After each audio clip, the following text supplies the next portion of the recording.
Oi, gente, tudo bem? Hoje eu vou falar sobre A Lâmina da Assassina, que é um. Eu gosto de ler como livro 2.5, né? Da saga Trono de Vidro. Tem gente que lê como 0.5, né? Como antes da história, porque são histórias que se passam antes de todo o início da saga. Só que eu gosto muito de ler porque, assim, resumidamente, é um combo de contos das piores ou melhores coisas, dependendo da perspectiva, que a Celina fez antes de ir parar em Endovier, né, nas Minas de Sal.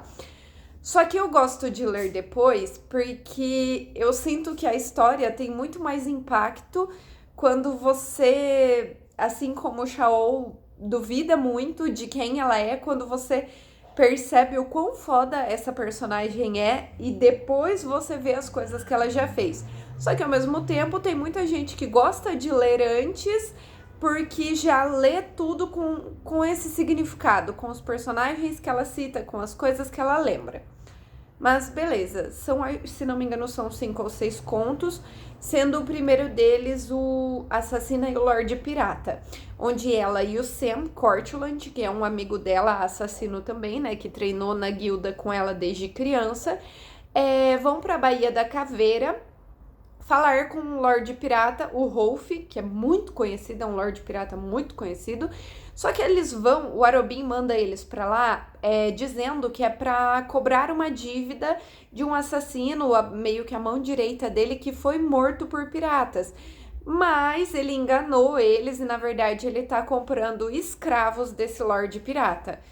Como a Celina não aceita não só o ser enganada, como também o tráfico de pessoas, ela acaba bolando um plano, libertando os escravos que o Arobin, né, o rei dos assassinos, ia comprar, como todos os outros escravos na ilha. E ainda consegue desarmar o Rolf, fazer ele assinar 2 documentos, onde ele se compromete a não comercializar mais pessoas.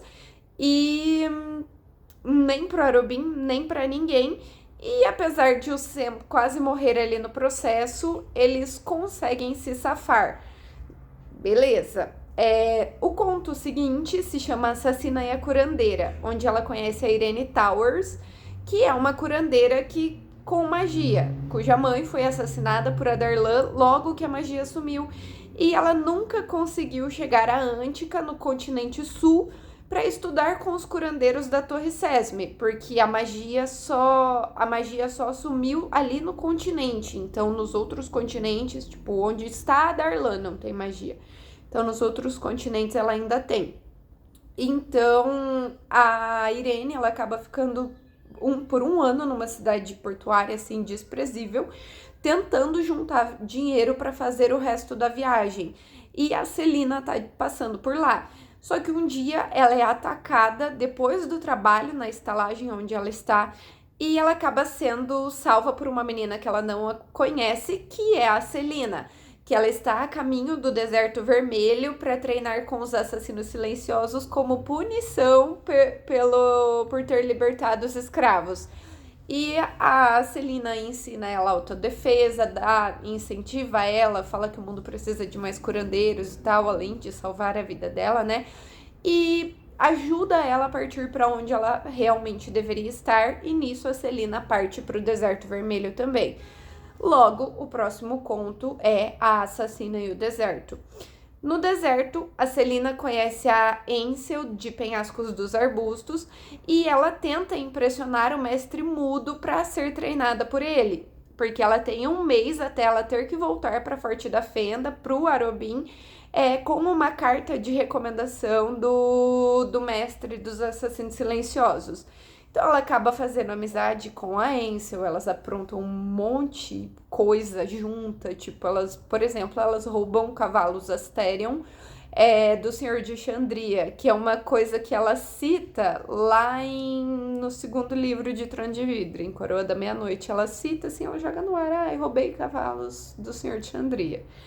Assim, e ela até acaba encantando o filho do mestre mudo também, o Ilias, e começa a treinar com o mestre.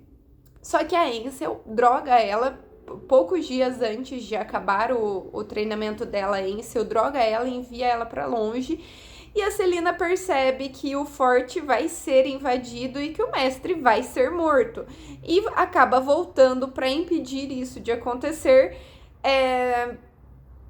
deixando que a Ansel acaba saindo viva disso e volte para tentar conquistar a terra natal dela.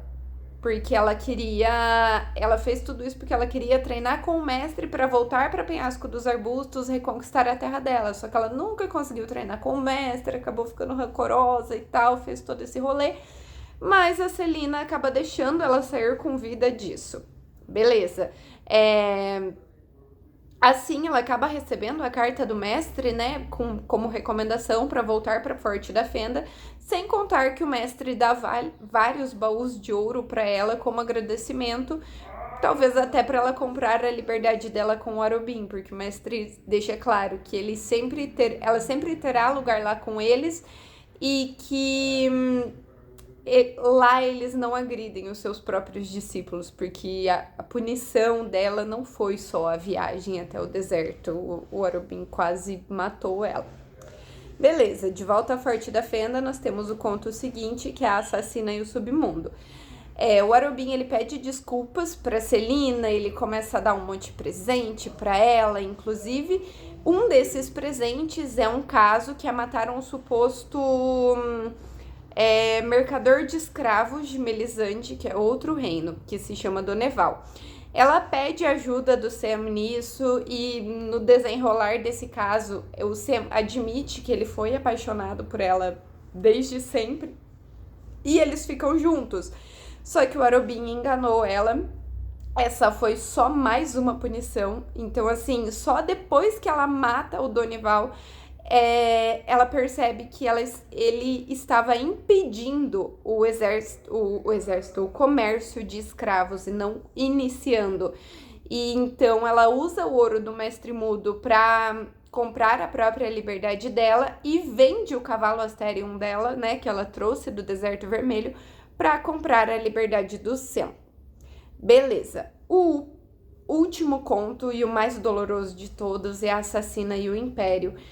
E eu digo que é o mais doloroso porque ele conta como ela foi traída e presa em Endovier. Então, a Celina e o Sam, eles saíram da guilda do Arobin, só que eles não conseguem mais nenhum trabalho. Então, eles decidem pedir a autorização dele para sair de Forte da Fenda, porque eles meio que precisam pagar uma taxa, senão o Arobin vai simplesmente perseguir eles para sempre. Só que o valor é um valor muito alto, um valor muito absurdo. Eles vão ficar sem dinheiro, então eles precisam trabalhar, eles precisam de mais dinheiro para poder sair de lá.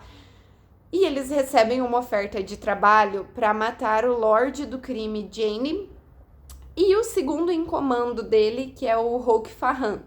O Arobin tenta avisar a Selena, diz que ama ela e não sei o que ele só quer proteger ela, que é para ela não ir embora. Mas, obviamente, eles querem ser livres e eles seguem com o plano. Só que o Sam é pego, é torturado até a morte e a Celina, obviamente, vai em busca de vingança e ela é capturada também. E é nisso que ela é presa pelo rei, ela é julgada e ela é enviada para Endovier. E ela sabe que ela foi traída por alguém, só que nesse momento ela ainda não sabe por quem, mas a gente tem uma cena do Arobin conversando com o Farran, que foi um plano porque ele não queria compartilhar a Celina com ninguém. Então, assim, eu não tenho nem como descrever o quão doloroso foi ler esse último conto. É muito importante, é muito relevante para a história, é um livro que não pode ser pulado, seja lido no meio, seja lido antes, é muito importante. Mas é muito doloroso também, porque sempre que a gente acha que ela sofreu muito, você descobre que ela sofreu mais ainda. Então é bem difícil.